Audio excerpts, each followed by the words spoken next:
Hi there, I'm going to talk to you about the Esprit Digital InstaScan unit. This is the InstaScan unit. It's an 8.1 inch LCD display with an RFID card reader behind a glass interior. It's got 3 cameras. It's got a depth sensing camera, standard camera and a heat sensing camera, and it's got a flashlight on the front.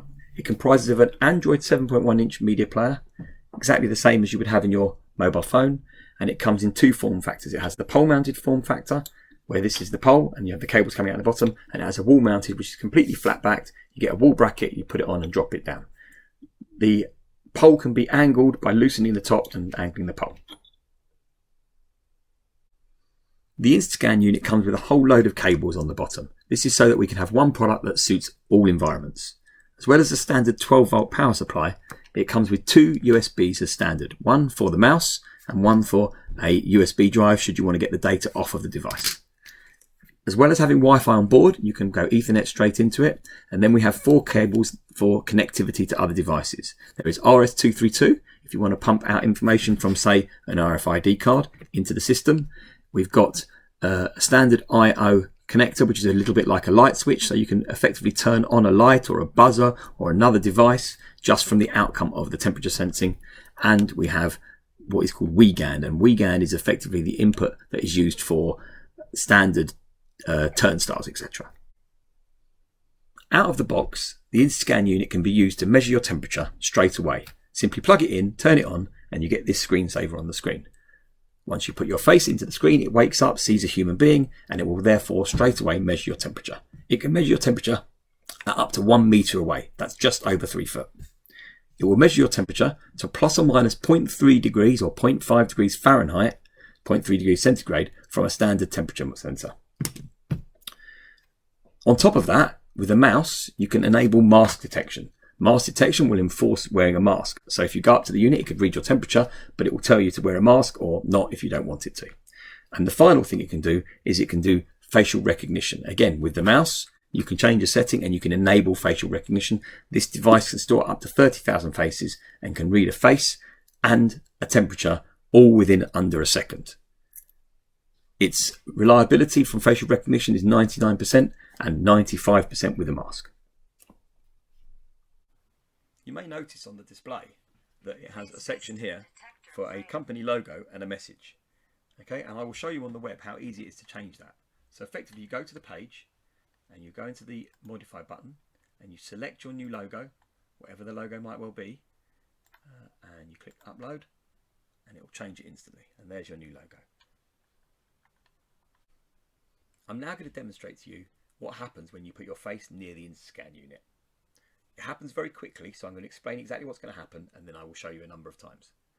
When you put your face into the unit, you'll see that you get a cutout of a human being that appears on the screen. It becomes very, very, very normal for you to place your face into that space. Okay, as you approach the device, you stop about 1 meter away and your head will be in this area and it will read your temperature. When it reads your temperature, there are 2 outcomes. You're either normal temperature or abnormal temperature. Abnormal temperature is a threshold set by yourselves. Out of the box, it comes at 37.3 degrees C, but you can change this to give it a better threshold for yourselves. If your temperature is above that, then it will trigger an alert. This can be an alarm, it can be a red light, it can be a red flashing light up here, or it can be subtle with just an email message going through to someone at a desk. If you're green, it will tell you that your temperature is normal, it will tell you what your temperature is, and it will let you pass or not, depending on whether you're wearing a mask and what the settings are. So once again, I'm going to put my face into the screen.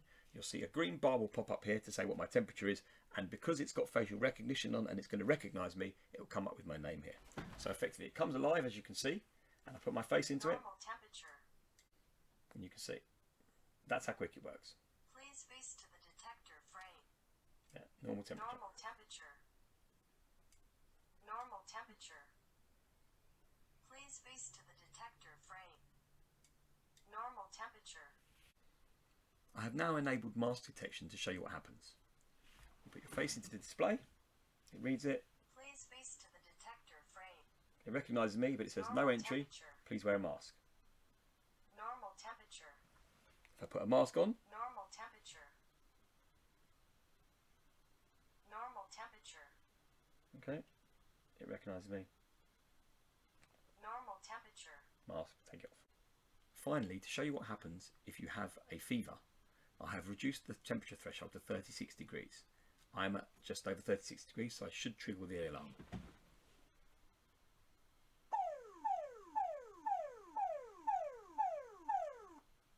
Please face to the detector frame. As you can see, it goes red and there's an alarm, etc. But you do not have to have the alarm go off at the same time. It can be silent if you prefer. It is possible to control all of the settings within the InstaScan from locally with a mouse.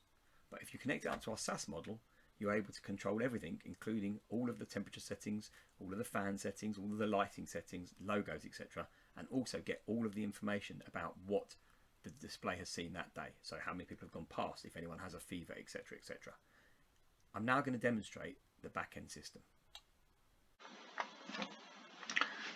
Okay, this is the InstaScan SAAS management platform. This is where you connect your screens up to in order to see what information they're gathering. I'm going to enter our account details, the Esprit account and password, and it takes you into a dashboard. As you can see from the dashboard, it has a whole load of sections along it. We class our people within our system as employees, visitors and strangers. An employee is someone who is registered onto the system and who comes in on a regular basis. A visitor is someone who might come in once just for the day or for a couple of days, and a stranger is someone who we may want to let into our premises. As an example, if InstaScan is installed into retail, you would not want it to not let in strangers, but you would want to check that a stranger hasn't got a temperature. On the screen as well, we'll give you information about all of the displays you have, all of the InstaScans you have, and if they're running and if they're online, as well as traffic today. So this has had 20 scans and not one person has a fever. There is a complete attendance management system, which I'll show you as well. And then there's a small snapshot of the last 6 people that have come in. If you go into device management, here you see the devices that are linked to your account, and you can find out some very simple information about the IP addresses, the version of the software it's running, etc., etc. But on top of that, there's other information. So you can click on these buttons here. This is the device details. In the device details, you get the name of the unit, the system it's running, etc., etc. But here you get to change the settings. So here you get to change the welcome message on the screen. You get to change the Weigand outputs, i.e. how the device is going to control a turnstile at gate, what information it's going to give. If you're using an RFID port, as an example, what information it gives out. Does it take the swipe and pass it through via RS232? At the same point here, you're able to change the logo, as I showed you earlier, and maybe change the volume settings, along with updating some of the temperature sensings. This is the kind of all-important page for now. This is where you get to set the alarm threshold, you get to turn on the alarm, off the alarm, you get to check whether it's going to be in centigrade or Fahrenheit, whether it's installed indoor or outdoor, and then whether you want to enable mask detection, stranger detection, etc., etc. You also have the ability to do some remote control on the device. So you get to be able to restart it, shut down it, reset it, completely sets it back to factory default. And you can also open the door. So if this device is attached to a turnstile, you can open the door from here. If I go back to the device settings and click on the device itself, you'll also see the ability to be able to upgrade the software, change the volume, I think we spoke about already, and also to enable auto start. One final thing you can do is you can actually set it up to have a look at the screenshot, so you can actually see what the display is doing right now. So this is what is on the display right now. If I next take you into pass management, this is the pass record. So this is showing you all the scans that came in today. So as you can see, it recognized myself. It sees me as an employee. It took my temperature and said I was 36.0 degrees. My body temperature is normal. It was using this unit called RFID test. And it was doing facial recognition and the time I came in. You can see the 3 options where it disabled mask wearing and I wasn't wearing a mask, and it flagged those as well. You can basically display all the people between dates, times, ranges, and you can export those people as well. Pass permission allows you to effectively manage who can go where within a building. So if you've got multiple InstaScans all controlling different gates and different doors, you could allow me through one door but then not through another, etc., etc. And all of this is done with the employee pass permission section, where you pick the employee. So go and pick me as an example. You pick the screen, and then you say that I am allowed to be revoked permission between these days and those days, etc. So this is how you control people passing through the unit. And you can do a complete blacklist monitoring system where you can ban people from entering. Personnel management is where you actually add the employees. So this is where the information about myself is stored. And you can see from here that you can go in and you can see who the person is, what their personal ID is, their photo, etc. But at the same time, you can add in a card number, a phone number, all the other information. The card number allows you to touch the front of the display with the card, creates a beep, and then it will let you in as if it's you, because it knows who you are. Visitor management is the same thing, except it's managing visitors, and we already spoke about blacklist management. The final part is the attendance management. So within the attendance management, you can actually set up rules, shifts, we call them.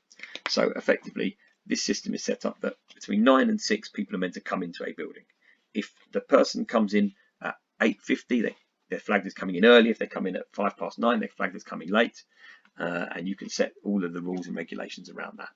You can have as many shifts as you like, and you can manage multiple people. This is really good in a school environment where you might be managing children coming in and out of school and using it as the attendance register, or in an office environment, a factory environment where you're logging people coming in.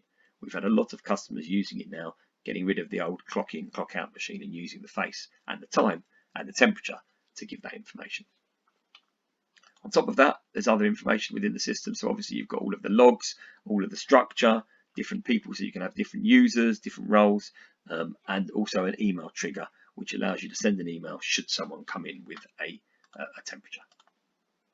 This pretty much gives you all the information at the moment. If you have any questions, obviously you're welcome to email us at espritdigital.com, but most information is on the Esprit website under Products InstaScan. Thanks very much for taking the time to learn about InstaScan. If you have any more questions, have a look on www.instascan.me.